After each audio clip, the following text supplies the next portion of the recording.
ಇವತ್ತಿನ ದಿವಸ ದೇವರಿಪ್ಪರಿಗೆ ತಾಲೂಕಿನ ಕೋರವಾರ ಮತ್ತು ಜಾಲವಾದ ಗ್ರಾಮದಲ್ಲಿ ಏನು RZ ಅಂತೇಳಿ ಒಂದು ಕಂಪ್ನಿ ಬಂದೈತಿಲ್ಲ, ಫಲವತ್ತಾದ ಭೂಮಿಯನ್ನು ಇವತ್ತು ಒಬ್ರಿಗೊಂದು ರೇಟ ಕೇವಲ 15 ಲಕ್ಷ 16 ಲಕ್ಷ ಒಬ್ರಿಗೆ ಏನೋ ಹೆಚ್ಚಿಗೆ ಕೊಟ್ಟು ಹಿಂಗೆ ತೊಗೊಂಡು ಇವತ್ತು ಹಣ್ಣು ಬೆಳೆಯುವಂಥ ಭೂಮಿಯನ್ನು ತೊಗೊಂಡು ಇವರು ವಿದ್ಯುತ್ ಮಾಡೋದ್ರಿಂದ ಮುಂದಿನ ದಿನಮಾನಗಳಲ್ಲಿ ಭವಿಷ್ಯಕ್ಕದ ಒಂದು ಘೋರ ಅನ್ಯಾಯ ಆಕೈತೆ ರೈತ ಕುಲಕ್ಕೆ.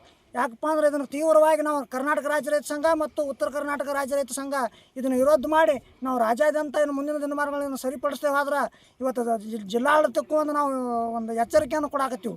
ಯಾಕಪ್ಪ ಅಂದ್ರೆ ಇವತ್ತು ಆಲಮಟ್ಟಿ ಜಲಾನಯನದಿಂದ ಇವತ್ತು ಮುಳುಗಡೆ ಸಂತ್ರಸ್ತರಿಗೆ 40 ಲಕ್ಷ ರೂಪಾಯಿ ಮಟ್ಟ ಇದ್ರೂ ಕೂಡ ಇಂಥ ಒಂದು ಫಲವತ್ತತೆ ಭೂಮಿಯನ್ನು ಕಳ್ಕೊಂಡು ಮುಂದೆ ಈ ಭೂಮಿಯಲ್ಲಿ ಅವ್ರು ಏನೂ ಸಿಗಲಾರ್ದಂಥ ದಿನಮಾನಗಳು ಬರ್ತಾವೆ.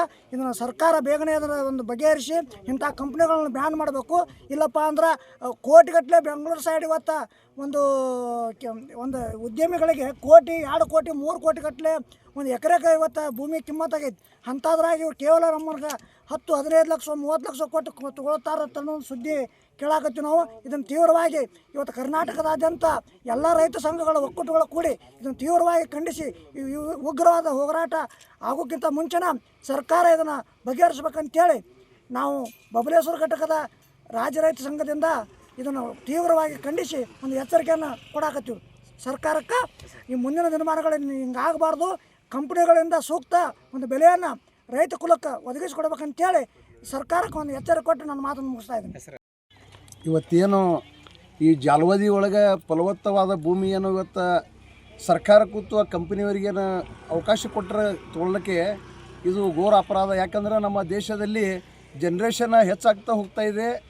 ಇಲ್ಲಿ ಫಲವತ್ತವಾದ ಭೂಮಿಗಳನ್ನು ಕಂಪ್ನಿಗಳು ಮಾಡೋಕ್ಕೆ ಕೊಡ್ತಾ ಇದೆ. ಇವತ್ತು ರಾಜ್ಯ ಸರ್ಕಾರ ಆಗಿರ್ಬೋದು, ಕೇಂದ್ರ ಸರ್ಕಾರಗಳಾಗಿರ್ಬೋದು, ಮುಂದಿನ ದಿನಮಾನದೊಳಗೆ ನಮ್ಮ ದೇಶದಲ್ಲಿ ಈ ರೈತನ ಭೂಮಿ ಫಲವತ್ತವಾದ ಭೂಮಿ ಎಲ್ಲಿ ನಶಿಸಿ ಹೋಗ್ತದೆ ಅನ್ನುವಂಥದ್ದು ಭಯದ ವಾತಾವರಣದಲ್ಲಿ ನಮ್ಮ ರೈತ ವರ್ಗ ಇದೆ. ಆದ ಕಾರಣ ಇದು ನಮ್ಮ ರೈತರ ಭೂಮಿಯೇ ಫಲವತ್ತವಾದ ಭೂಮಿಯನ್ನೇ ಖರೀದಿ ಮಾಡಬಾರ್ದು. ಅದಕ್ಕೆ ನಾವು ರಾಜ್ಯ ರೈತ ಸಂಘದಿಂದ ಉಗ್ರವಾದದಿಂದ ನಾವು ವಿಷಯ ಖಂಡಿಸ್ತಾ ಇದ್ದೀನಿ. ಯಾವ ಕಾರಣಕ್ಕೂ ನಮ್ಮ ರೈತರು ಫಲವತ್ತವಾದ ಭೂಮಿಯನ್ನು ಈ ಕಂಪನಿಗಳಾಗಿರ್ಬೋದು, ಸರ್ಕಾರ ಏನು ಕೂತು ಇವತ್ತು ಇವ್ರ ಕಂಪನಿಗಳು ಕರೆದು ಕೊಡ್ತಾ ಇದ್ದಾರೆ. ಇದು ತಪ್ಪು ಅಪರಾಧಗಳಾಗ್ತವೆ. ಅದಕ್ಕೆ ಇದನ್ನು ಖಂಡಿಸ್ತಾ ಇದ್ದೀವಿ, ಉಗ್ರವಾಗಿ ಬ್ಯಾನ್ ಮಾಡ್ಬೇಕಂತೇಳಿ ನಮ್ಮ ವಿಚಾರಗಳು. ಇವತ್ತಿನ ದಿವಸ ಸತತವಾಗಿ 8ನೇ ದಿನಕ್ಕೆ ನಮ್ಮ ಹೋರಾಟ ಕಾಲಿಟ್ಟೈತಿ. ನಮ್ಮ ಭಾರತೀಯ ದ್ರಾವಿಡ ದಲಿತ ಸೇನಾ ಸಂಘಟನೆ ವತಿಯಿಂದ ನಾವು ಹೋರಾಟ ಕೂತಿದ್ದೇವೆ. ನಮ್ಮ ಹೋರಾಟಕ್ಕೆ ಇವತ್ತು ವಿವಿಧ ಪರ ಸಂಘಟನೆಗಳು, ರೈತ ಸಂಘಟನೆಗಳು, ಕನ್ನಡ ಪರ ಸಂಘಟನೆ ಎಲ್ಲ ಸಂಘಟನೆದವ್ರು ಬಂದು ನಮ್ಗೆ ಬೆಂಬಲ ಕೊಟ್ಟರ.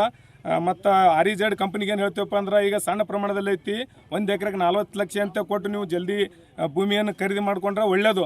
ಇಲ್ಲಪ್ಪ ಅಂದ್ರೆ ನಮಗೆ ಈ ಕಂಪ್ನಿನೇ ಬೇಡ, ಇದು ಉತ್ತಮ ಫಲವತ್ತಾದ ಭೂಮಿಯನ್ನು ನೀವು ಹಾಳು ಮಾಡಿರಿ. ಮೊದಲು ಬದುಕೋದು ಮುಖ್ಯ, ಅನ್ನ ತಿನ್ನೋದು ಮುಖ್ಯ.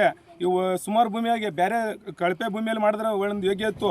ಸುಮಾರು ಭೂಮಿಯನ್ನು ಒಳ್ಳೆ ಭೂಮಿ ಖರೀದಿ ಮಾಡಿ ಅಲ್ಲಿ ಏನದ ಒಂದು ಕಂಪ್ನಿ ಮಾಡಕತ್ತೀರಿ, ಮಾಡಿದ್ರೆ ಮಾಡಲಕ್ಕ ಅಣ್ಣಗೊಂದು ರೇಟ ತಮ್ಮಗೊಂದು ರೇಟ್ ಕೊಟ್ಟು ಏನದ ನೀವು ಇಲ್ಲಿ ನಮ್ಮ ಅಣ್ಣ ತಮ್ಮಂದಿರಿಗೆ ರೈತರಿಗೆ ನೀವೇನದ ಭಾಳ ಮೋಸ ಮಾಡಿದಿರಿ. ನೌಕರಿ ಮನೆಯಲ್ಲಿ ಒಂದು ಜಮೀನು ಕೊಟ್ಟಂಥವ್ರು ನೌಕರಿ ತೋತೀವಿ ಅಂತೇಳಿ ಒಂದು ಮಾತು ಕೊಟ್ಟಿದ್ರಿ.